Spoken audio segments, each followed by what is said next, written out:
وہ چینج ہی ہے. اس کے علاوہ دنیا میں ہر چیز ہر لمحہ تبدیل ہو رہی ہے. اب سوال یہ ہے کہ ہم اس تبدیلی کو کس طرح رسپونڈ کرتے ہیں. تو اگر ہم ڈارون کا نظریہ ارتقاء کو دیکھیں تو ڈارون کیا کہتا ہے؟ ڈارون یہ کہتا ہے کہ دنیا میں وہ اسپیشیز یعنی وہ صنفیں اپنے آپ کو سلامت رکھ پائیں جنہوں نے حالات کے مطابق اپنے آپ کو ڈھال لیا، جسے وہ کہتا ہے سروائیول آف دا فٹسٹ، یعنی زمانے کے ساتھ خود کو تبدیل کرنے کے ذریعے ہی ہم اپنی بقا رکھ سکتے ہیں. اور شاید آج تک انسان اگر اس دنیا میں باقی رہا ہے تو اس کی ایک بنیادی وجہ یہ ہے کہ وہ ہمیشہ اپنے آپ کو تبدیل کرتا رہا ہے، تبدیلی کے عمل سے گزرتا رہا ہے. اور یہی وجہ ہے کہ آج انسانی معاشرہ اسی ارتقاء کے ذریعے اتنی زیادہ ترقی اور ڈیولپمنٹ تک پہنچا ہے. اب سوال یہ ہے کہ یہ ارتقاء ہوگی کیسے؟ یعنی ہم جب بات کرتے ہیں چینج کی، ہم جب بات کرتے ہیں تبدیلی کی، تو تبدیلی آئے گی کیسے؟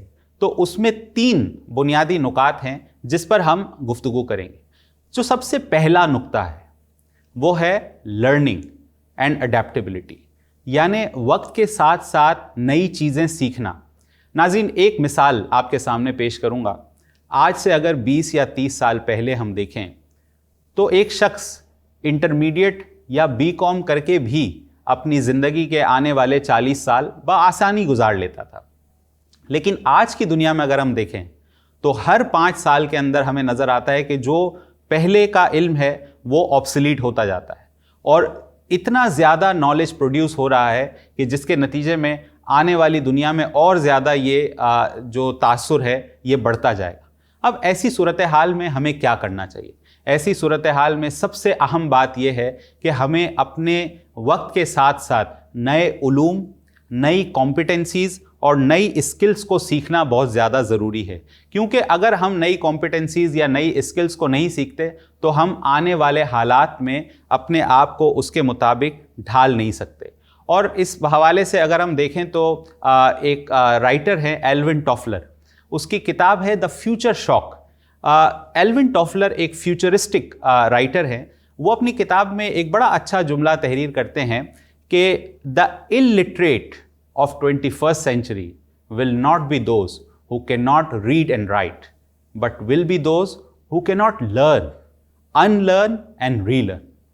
ناظرین، اس نقطے پر اگر غور کریں، یہ جو 3 الفاظ انہوں نے کہے، learn, unlearn and relearn، یعنی ان پڑھ شخص وہ نہیں ہے جو لکھ اور پڑھ نہیں سکتا، بلکہ ان پڑھ شخص وہ ہے جو سیکھ نہیں سکتا. اور کبھی کبھار ایسا ہوتا ہے کہ ہماری اپنی ذات، ہمارے اپنے خیالات اس سیکھنے کی راہ میں رکاوٹ بنتے ہیں. ہمیں کبھی کبھار ایسا بھی لگتا ہے کہ شاید اب ہمیں کوئی بھی نہیں سکھا سکتا، ہم سب کچھ سیکھ چکے ہیں. لیکن ناظرین، ایسا نہیں ہے. جس طرح سے علم ترقی کر رہا ہے، ہر لمحے نالج اپڈیٹ ہو رہی ہے، اسکلز اپڈیٹ ہو رہی ہیں، تو یہ ضروری ہے کہ ہم زمانے کے ساتھ ساتھ ان نئی اسکلز کو سیکھیں اور اپنے آپ کو اپڈیٹ کرتے رہیں. اور اگر ہم بعض کی کہانی میں دیکھیں تو ہمیں یہ نظر آتا ہے کہ اس نے بھی اپنے آپ کو اپڈیٹ کیا، اپنے ان پرانے خیالات کو. اگر ہم دیکھیں کہ اس کی یہ جو انالوجی ہے جس میں وہ اپنے پروں کو اکھاڑتا ہے، اپنی چونچ کو دوبارہ سے گرو کرتا ہے یا اپنے ناخنوں کو دوبارہ گرو کرتا ہے، اسے اگر ہم میٹافریکلی دیکھیں تو ہمیں نظر آتا ہے کہ انسان کے پاس بھی کچھ ایسے خیالات ہوتے ہیں، کچھ ایسے افکار ہوتے ہیں جو اس کی پرواز میں رکاوٹ بن جاتے ہیں. یعنی کبھی کبھار وہ اپنے آپ کو ان خیالات سے آزاد نہیں کر پاتا. اور یہی اس کا ایک بنیادی نقطہ ہے کہ چیزوں کو لرن کرنا یعنی سیکھنا، اور اس کے ساتھ ساتھ ان لرن کرنا. اچھا، ان لرن کرنے کا مطلب یہ ہے کہ جو کچھ ہم پہلے سے سیکھ چکے ہیں اب اسے بھلانا بھی ضروری ہے. یعنی جو ہمارے پرانے خیالات ہیں انہیں ہمیں ایک طرف رکھ کر اب اور دوبارہ سے ری لرن کرنا ہے، یعنی نئی چیزیں سیکھنی. تو یہ گویا ایک پروسیس ہے جو انسان کو انسان بناتا ہے. میں ایک مثال اور آپ کے سامنے یہاں پر پیش کروں گا کہ ڈیتھ کے کیا میننگ ہوتے ہیں. ہم دیکھتے ہیں کہ ایک باڈی کے اندر اگر موومنٹ ہوتی ہے تو ہم کہتے ہیں کہ وہ زندہ ہے. اس طرح کائنات میں بہت ساری چیزیں جو موومنٹ رکھتی ہیں. لیکن ڈیتھ کب ہوتی ہے؟ جب اس میں حرکت ختم ہو جاتی ہے. اور جب ہم انسانی زندگی کو دیکھتے ہیں تو انسان ہر لمحے تبدیل ہوتا جا رہا ہے، ارتقاء سے گزرتا جا رہا ہے۔ جس طرح سے ہمارے آبا و اجداد زندگی گزارتے تھے، شاید آج ہم اس طرح زندگی نہیں گزارتے، اور ہو سکتا ہے کہ ہماری آنے والی نسلیں بھی شاید اس طرح زندگی نہ گزاریں جس طرح آج ہم زندگی گزارتے ہیں۔ تو اس میں ایک جو بنیادی نقطہ ہے وہ یہ کہ ہمیشہ اپنے آپ کو وقت اور حالات کے مطابق تبدیل کرتے رہنا، نئی چیزوں کو سیکھنا، پرانی چیزوں کو بھلانا، اور اس کی گنجائش پیدا کرنا کہ ہم نئی چیزیں سیکھ سکتے ہیں۔ تو ہم وقت کے ساتھ اپنے آپ کو تبدیل کر سکتے ہیں اور نئی چیزیں سیکھ سکتے ہیں، اور اس پروسیس کو ہم رینیول اور ٹرانسفارمیشن کہتے ہیں۔ یعنی ایک لفظ ہوتا ہے چینج۔ چینج کا مطلب یہ نہیں ہے کہ ہم اپنے کپڑوں کو بدلنا، اپنے اسٹائل کو بدلنا، بلکہ اپنے آپ کو ٹرانسفارم کرنا، اپنی ذات کو تبدیل کرنا، اور وہ تبھی ہوتا ہے جب ہم اپنے خیالات کو تبدیل کرتے ہیں۔ اور ان خیالات کو تبدیل کرنے کے لیے جو ہمارا دوسرا نقطہ ہے جس کی طرف ہم ابھی بڑھیں گے، وہ یہ ہے کہ چیزوں کو ایکسیپٹ کرنا اور اپنی ولنگنس کو شو کرنا۔ اب آپ دیکھیں کہ دوبارہ سے باز کی کہانی کی طرف چلتے ہیں کہ جب باز کو یہ احساس ہوا کہ اب وہ کمزور ہونے لگا ہے، اب اس کے اندر شاید اتنی طاقت نہیں ہے، تو اس نے سب سے پہلے اس چیز کو ایکسیپٹ کیا، اس کو مانا، اس کو تسلیم کیا، اور پھر ہی وہ اس پروسیس سے گزرا۔ کبھی کبھار ایسا بھی ہوتا ہے کہ ہم شاید اسے ایکسیپٹ نہیں کر پاتے کہ ہمارے خیالات فرسودہ ہو چکے ہیں، یا پھر ہمارے خیالات میں اب وہ تازگی نہیں ہے، تو یہ بھی ایک رکاوٹ بنتی ہے۔ تو سب سے پہلے اس بات کی ایکسیپٹنس ضروری ہے کہ ہمیں چینج ہونا ہے۔ اور دوسری بات ولنگنس، اس کے لیے انیشیٹو لینا پڑتا ہے، اس کے لیے فیصلہ سازی کرنی پڑتی ہے، جس طرح سے اس باز نے کی۔ کبھی کبھار ہم اس بات کو مانتے تو ہیں، لیکن ہم اس بات کے لیے تیار نہیں ہوتے کہ ہم اس تبدیلی کے لیے اپنے آپ کو آگے لے کر جائیں، اور ہم یہی سوچتے رہتے ہیں کہ شاید اب بہت وقت ہو چکا ہے، اب ہم اپنے آپ کو تبدیل نہیں کر سکتے۔ ٹھیک اسی طریقے سے جس طرح ہم مثال کے طور پر ہم جب کوئی ایک کریئر اختیار کرتے ہیں، ایک زمانہ ایسا تھا کہ شاید ایک ہی کریئر میں لوگوں کی زندگی گزر جایا کرتی تھی، اور وہ اسی کے ساتھ اپنی زندگی کو بسر کر لیتے تھے۔ لیکن آج کے دور میں اگر ہم دیکھیں تو ہمارے سامنے ہم یہ دیکھتے ہیں کہ لوگ 2 یا 3 مرتبہ بھی اپنے کریئرز کو سوئچ کرتے ہیں۔ جہاں پہ انہیں بہتر مواقع نظر آتے ہیں وہاں پر اپنے آپ کو اس کے مطابق ڈھالنے کی کوشش کرتے ہیں، لیکن اس کے لیے ایک ولنگنس اور ایک ارادے کی ضرورت ہوتی ہے۔ قرآن حکیم میں سورہ رعد میں بھی اللہ تعالیٰ فرماتا ہے کہ خدا اس وقت تک اس قوم کی حالت نہیں بدلتا جب تک وہ قوم خود اپنی حالت بدلنے کو تیار نہ ہو۔ یعنی کبھی کبھار ایسا بھی ہوتا ہے کہ ہم اس انتظار میں ہوتے ہیں کہ شاید کوئی اور آ کر ہماری زندگی کو تبدیل کرے گا، لیکن یہ بات بہت اہم ہے کہ ہم خود اپنی زندگی کی ذمہ داری لیں اور اسے تبدیل کرنے کی کوشش کریں، اور جب ہم ایسا کرتے ہیں تو پھر ہمارے لیے راستے خود بخود بنتے ہیں۔ وہ ہم کہتے ہیں نا کہ where there's a will there's a way۔ لیکن کبھی کبھار ایسا بھی ہوتا ہے کہ ہم اس تبدیلی کو ایکسیپٹ نہیں کرنا چاہتے، یا اس ولنگنس کے ساتھ ہم آگے نہیں بڑھتے۔ اس کی وجہ کیا ہوتی ہے؟ اس کی وجہ یہ ہوتی ہے کہ ہم اپنی زندگی میں ہمیشہ ایک کمفرٹ زون میں رہنا چاہتے ہیں۔ ناظرین، اگر میں آپ سے سوال کروں کہ دنیا میں سب سے زیادہ لوگ وقت کہاں پر گزارتے ہیں، تو آپ کے ذہن میں شاید اس کا ایک جواب یہ ہو کہ آپ آفس میں زیادہ وقت گزارتے ہیں، یا پھر آپ یہ کہیں گے کہ گھر میں زیادہ وقت گزارتے ہیں۔ نہیں، سب سے زیادہ جو لوگ وقت گزارتے ہیں وہ اپنے کمفرٹ زون میں گزارتے ہیں۔ یعنی ہم چاہتے ہیں کہ اب ہماری زندگی میں ہم نے ایک عرصہ گزار لیا ہے، ہم نے اتنی محنت کر لی ہے کہ اب ہمیں چاہیے کہ ہم بہت ہی ایک آسان زندگی گزاریں جس میں ہمیں کوئی پریشانی نہ ہو، کوئی چیلنج نہ ہو۔ لیکن یہ بات یاد رکھنے کی ہے کہ جب یہ اسپرٹ ہمارے اندر ختم ہو جاتی ہے تو پھر ہم ترقی نہیں کر پاتے۔ میں چھوٹی سی مثال آپ کے سامنے پیش کرتا ہوں کہ آپ دیکھیں کہ اگر ہم کمپیئر کریں ہیومن لائف کو اور اینیمل لائف کو، دونوں میں کیا فرق ہے؟ ایک حیوان کا جو بچہ ہے وہ اس دنیا میں آتے ہی بہت تھوڑا عرصہ لگتا ہے اسے اپنی چیزوں کو سیکھنے میں۔ مثال کے طور پہ اسے چلنا پھرنا، کھانا پینا، یہ تمام چیزیں سیکھنے میں اس کو بہت ہی تھوڑا عرصہ لگتا ہے، شاید ہفتہ یا 10 دن یا مہینہ وہ ان تمام چیزوں کو سیکھ لیتا ہے. لیکن جب ہم ایک انسان کی بات کرتے ہیں، جب وہ اس دنیا میں آتا ہے تو اسے ان تمام چیزوں کو سیکھنے میں سالوں لگتے ہیں. اسے چلنے میں 1 سے 1.5 سال لگتا ہے، اسے خود سے کھانا پینا یہ ساری چیزیں کرنے میں بہت بڑا عرصہ لگتا ہے. ایسا کیوں ہوتا ہے؟ حالانکہ ہم کہتے ہیں کہ انسان تو اشرف المخلوقات ہے، لیکن پھر بھی ایک جانور اس کے مقابلے میں بہت جلدی چیزیں سیکھتا ہے. اس کی وجہ یہ ہے کہ یہ اس جانور کی ترقی کی میگزیمم لمٹ ہے جس کو وہ اٹین کر لیتا ہے. تو آپ سوچیں اس حوالے سے اگر ہم انسان کی زندگی کو دیکھیں جو اتنا سست روی کا شکار ہوتا ہے، تو ایسا کیوں ہوتا ہے؟ کیونکہ اگر ہم انسان کی زندگی میں دیکھیں تو یہ جتنا سلو پروسیس سے وہ چیزیں سیکھتا ہے تو ہم اندازہ کر سکتے ہیں کہ اس کی ترقی کی میگزیمم لمٹ کیا ہوگی.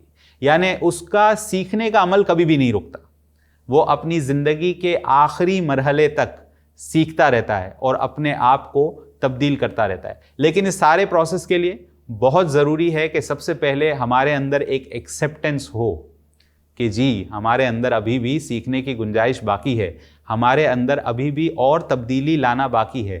تو ناظرین، جو تیسرا نقطہ جو اس چینج کے پروسیس میں ہمیں جو بہت اہم ہے وہ ہے کہ یہ کہ چینج پینفل ہوتا ہے اور اس کے لیے بہت پیشنس بھی ریکوائرڈ ہوتی. جیسے ہم نے بعض کی زندگی میں دیکھا کہ چینج لانا ہمیشہ اتنا آسان نہیں ہوتا، بلکہ آپ کو اس کے لیے بہت زیادہ محنت بھی کرنی پڑتی ہے. ناظرین، آج ہم جس دنیا میں زندگی گزارتے ہیں، ہم بہت زیادہ رزلٹ اورینٹڈ اپروچ کے ساتھ زندگی گزارتے ہیں. یعنی ہمیں ہر چیز کا جو رزلٹ ہے وہ بہت جلدی چاہیے ہوتا ہے. چونکہ یہ فاسٹ فوڈ کی دنیا ہے، ہم زیادہ انتظار نہیں کر پاتے. آپ نے دیکھا ہوگا کہ ہم جب اپنے گیجٹس پر بھی ہوتے ہیں تو بہت جلدی اسکرول کر رہے ہوتے ہیں چیزوں کو، اور جب کسی چیز پر کلک کرتے ہیں اور وہ ونڈو جلدی سے اوپن نہ ہو تو ہمیں بہت یہ انتظار بہت مشکل لگتا ہے. اور اس کی وجہ یہی ہے کہ شاید آج کے دور کے اندر ہمارے اندر سے وہ پیشنس ختم ہو رہی ہے.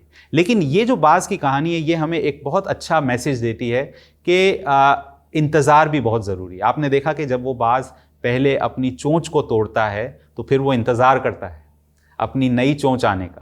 پھر جب وہ اپنے ناخنوں کو نکالتا ہے تو پھر وہ انتظار کرتا ہے کہ جب اس کے نئے ناخن آئیں. اور پھر جب وہ اپنے پروں کو اکھاڑتا ہے تو پھر وہ انتظار کرتا ہے. اور اس پورے پروسیس کو تقریباً 150 دن کا عرصہ لگتا ہے، اور جس کے دوران اس کے جو دوسرے ساتھی ہیں وہ اس کی ضروریات کو پورا کر رہے ہوتے ہیں. لیکن یہ 150 دن کا عرصہ درکار ہوتا ہے. ٹھیک اسی طرح سے کبھی کبھار ایسا بھی ہوتا ہے کہ ہم اپنے آپ کو چینج تو کرنا چاہتے ہیں لیکن ہمارے اندر وہ صبر یا وہ پیشنس نہیں ہوتا. ہم چاہتے ہیں کہ وہ کام بہت جلدی ہو، بہت جلدی اس کا رزلٹ آئے، جو کہ پاسبل نہیں ہے، اور جس وجہ سے ہم شاید اس چینج کے پروسیس میں اپنے آپ کو انگیج نہیں کرتے. تو یہ بہت ضروری ہے کہ ہم تھوڑا سا اس پر ریفلیکٹ بھی کریں. آپ دیکھیں کہ باز نے اپنی زندگی میں کیا کیا. جب اس کی زندگی میں یہ تبدیلیاں آئیں تو پھر اس نے اپنے آپ کو تھوڑے ٹائم کے لیے اس ماحول سے آئسولیٹ کیا. اچھا، آئسولیشن کا مطلب یہ ہرگز نہیں ہے کہ ہم اپنے آپ کو اپنے گھر والوں سے دور کر لیں یا اپنی جو مصروفیات ہیں اس سے ہم اپنے آپ کو نکال لیں، بلکہ آئسولیشن کا مطلب یہ ہے کہ تھوڑی دیر کے لیے اسٹیپ بیک کرنا پڑتا ہے.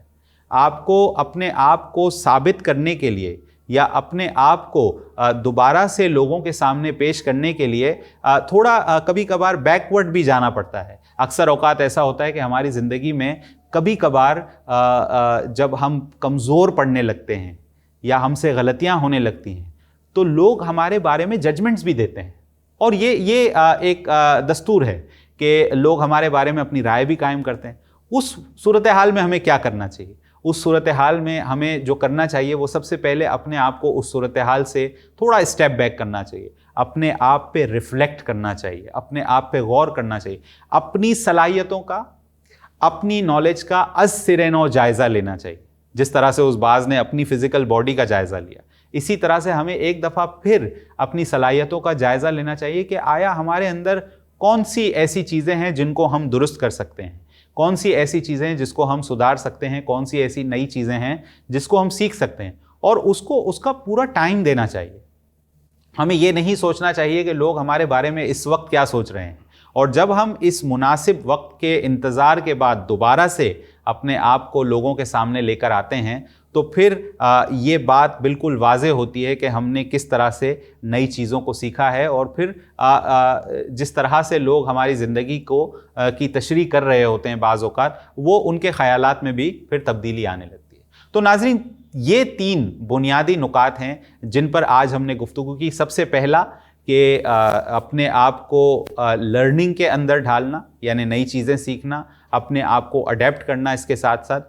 دوسرا یہ کہ اپنے آپ کو جو ہے وہ اس کے اندر اپنی ایکسیپٹنس، اپنی ولنگنس کو شو کرنا، یعنی اپنے آپ کو تیار کرنا، آمادہ کرنا کہ ہم اس چینج کے لیے تیار ہیں۔ اور تیسرا، اس چینج کے پینفل پروسیس کے اندر ثابت قدم رہنا، یعنی اپنے آپ کو اس صورتحال کے اندر ڈٹ کر اس کا مقابلہ کرنا۔ قرآن حکیم میں ایک آیت ہے جس میں اللہ تعالیٰ فرماتا ہے کہ ان اللہ مع صابرین۔ اس صابرین کا مطلب کیا ہے؟ اس صابرین کا مطلب یہ نہیں کہ صرف انتظار کرنا۔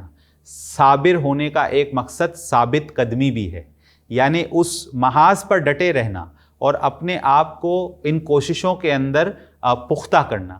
لیکن ناظرین، ان تمام باتوں کے چلتے ایک بات جو بہت اہم ہے اور جس پر ریفلیکٹ کرنا ضروری ہے، وہ یہ کہ چینج کا مطلب ہرگز یہ نہیں ہے کہ ہم اپنے اصولوں اور اپنے اخلاقیات پر سمجھوتا کریں۔ کبھی کبھار ایسا بھی ہوتا ہے کہ ہمیں آگے بڑھنے کے لیے ہم سے یہ تقاضا کیا جاتا ہے کہ ہماری جو اچھی صفات ہیں، ہمارے جو اچھے اخلاقی حصول ہیں، جس میں دیانتداری ہے، جس میں سچائی ہے، ہم اس پر سمجھوتا کریں۔ یہ چینج کا مقصد ہرگز نہیں ہے۔ چینج کا مقصد ہے اپنی صلاحیتوں کو پختہ کرنا اور ان کو آگے بڑھانا۔ جس طرح سے ہم نے دیکھا کہ بعض نے اپنی زندگی میں جب اپنے آپ کو تبدیل کیا تو وہ بعض ہی رہا، وہ گدھ نہیں بنا جو کہ دوسروں کے شکار پر جو ہے وہ اختصار کرتا ہے، انحصار کرتا ہے، بلکہ وہ اپنی زندگی میں اس کا ایسنس اپنی جگہ موجود رہا۔ ٹھیک اسی طریقے سے ہم بھی جب اپنی زندگی کے اندر نئی چیزیں سیکھتے ہیں، نئی اسکلز کو لرن کرتے ہیں، اس کا مطلب یہ ہرگز نہیں ہے کہ ہم اپنے اصولوں پر کمپرومائز کریں یا ان پر سمجھوتا کریں۔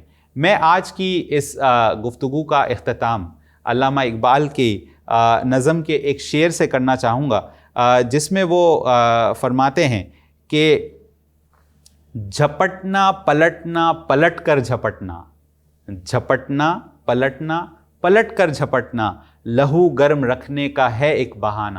یعنی یہ جو جھپٹنا اور پلٹنا ہے، اس کو اگر ہم میٹافوریکلی دیکھیں تو اپنی زندگی کے اندر حرکت کرتے رہنا اور اپنی زندگی کے اندر ہمیشہ اپنے آپ کو ان سچویشنز میں ڈالتے رہنا ہمارا لہو ہمیشہ گرم رکھتا ہے، یعنی کہ ہمیں عقلی طور پر اور روحانی طور پر ہمیشہ زندہ رکھتا ہے۔ ادروائز جو ہے وہ ہم اپنی زندگی کو ایک سقوط کے اندر، ایک فکسیشن کے اندر لے کر جاتے ہیں۔ تو ناظرین، امید ہے کہ آج کے اس سیشن سے ہم نے کچھ نیا سیکھا ہوگا اور ہم ضرور ان کی میسیجز کو اپنی زندگی میں امپلیمنٹ کرنے کی بھی کوشش کریں گے۔ آپ تمام کا بہت بہت شکریہ۔ اللہ حافظ۔